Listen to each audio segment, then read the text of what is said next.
అయోధ్య రామ మందిరం విరాళాల స్కామ్ కేసులో కీలక పరిణామం చోటు చేసుకుంది. Trust general secretary Champat Rai తన పదవికి రాజీనామా చేశారు. ట్రస్ట్ సభ్యుడు అనిల్ మిశ్రా కూడా రిజైన్ చేశారు. విరాళాల చోరీ కేసులో ఇప్పటికే 8 మందిపై ఎఫ్ఐఆర్ నమోదైంది. 7 కోట్ల నుంచి 7.5 కోట్ల వరకు నిధులు మాయమయ్యాయని ఆరోపణలు వినిపిస్తున్నాయి. కీలకమైన సీసీటీవీ ఫుటేజ్ ని డిలీట్ చేశారనే అనుమానాలు కూడా ఉన్నాయి. బంగారం, వెండి, వజ్రాభరణాలను మార్చేశారని ఆరోపణలొచ్చాయి.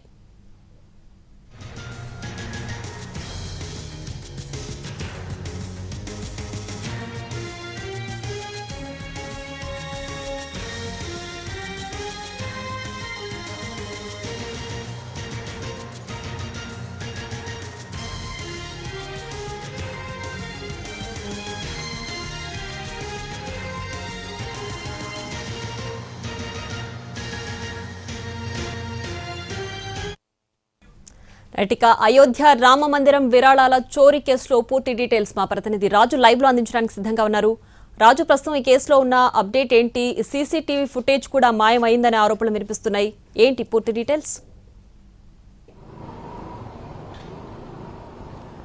ఎస్ ప్రియా, ఇప్పుడు అయోధ్యలోని విరాళాలకు సంబంధించినటువంటి చోరీకి సంబంధించినటువంటి అంశం దేశవ్యాప్తంగా కూడా తీవ్రమైనటువంటి చర్చాంశనీయంగా మారింది. ఎందుకంటే దేశానికి సంబంధించి, ప్రత్యేకంగా విశ్వాసానికి సంబంధించి అయోధ్య నిర్మాణం అనేదే, అయోధ్యలో రామమందిర నిర్మాణం అనేదే ఎంతో చరిత్రలో నిలిచిపోయినటువంటి అంశం. ఎందుకంటే అంతకుముందు నెలకొన్నటువంటి కొన్ని వివాదాలు, ఆ తర్వాత సుప్రీంకోర్టు ఇచ్చినటువంటి తీర్పు పరిణామ క్రమంలో ఫైనల్గా ప్రత్యేకమైనటువంటి ట్రస్ట్ బోర్డును ఏర్పాటు చేయడం, ఆ ట్రస్ట్ బోర్డు ద్వారా అయోధ్యలో రామమందిర నిర్మాణాన్ని కూడా పూర్తి చేశారు.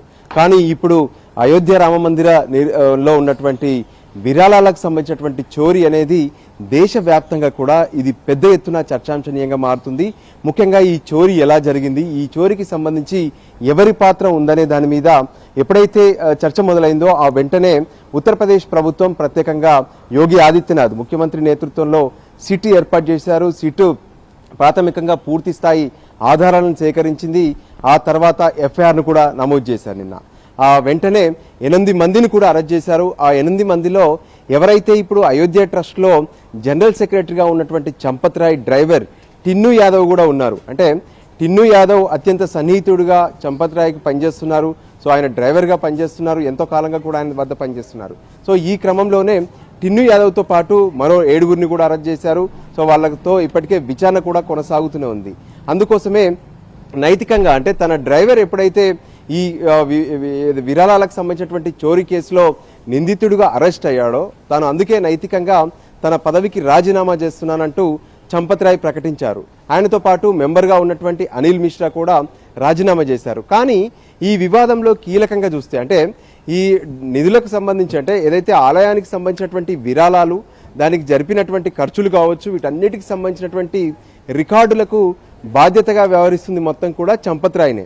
సో ఆయనకు ఈ ఏవైతే వచ్చేటటువంటి డబ్బులు కావచ్చు, విరాళాలకు సంబంధించినటువంటి డబ్బులు కావచ్చు, లేదంటే ఎవరైనా విరాళాలు పెద్ద మొత్తంలో ఇవ్వాలనుకుంటే కూడా చంపత్ రాయ్కి సమాచారం అందించిన తర్వాత మాత్రమే రామాలయానికి విరాళాలు ఇచ్చినటువంటి సందర్భాలు కూడా కనిపించాయి. సో ఈ క్రమంలో ఆయన ఇప్పుడు నైతికంగా ఏ విధంగానైతే రాజీనామా చేసినప్పటికీ కూడా మున్ముందు ఆయన విచారణ కూడా ఎదుర్కోవాల్సి ఉంటుందనే దాని మీద పెద్ద ఎత్తున చర్చ జరుగుతుంది. ఎందుకంటే దేశవ్యాప్తంగా కూడా అయోధ్య రామమందిర నిర్మాణం పైనే గతంలో పెద్ద ఎత్తున చర్చ జరిగినటువంటి సందర్భం, ఆ తర్వాత అసాధ్యం అనుకున్నటువంటి దాన్ని సుసాధ్యం చేసినటువంటి పరిస్థితులు కూడా కనిపించాయి. కానీ ఆ తర్వాత ఇప్పుడు ఒక్కసారిగా అయోధ్య రామమందిరంలో విరాళాలకు సంబంధించినటువంటి చోరీ అనేది ప్రతి ఒక్కరిని టెన్షన్ పెట్టిస్తున్నటువంటి పరిస్థితి కనిపిస్తుంది. అంతేకాదు పెద్ద ఎత్తున అక్కడ ఎవరైతే విరాళాలుగా ఇచ్చినటువంటి బంగారం కావచ్చు, వజ్రాలు కావచ్చు, లేదంటే వెండి, ఇవన్నీ కూడా మాయమయ్యాయి, వాటిని అక్కడి నుంచి కాజేశారంటూ కూడా చెప్తున్నారు.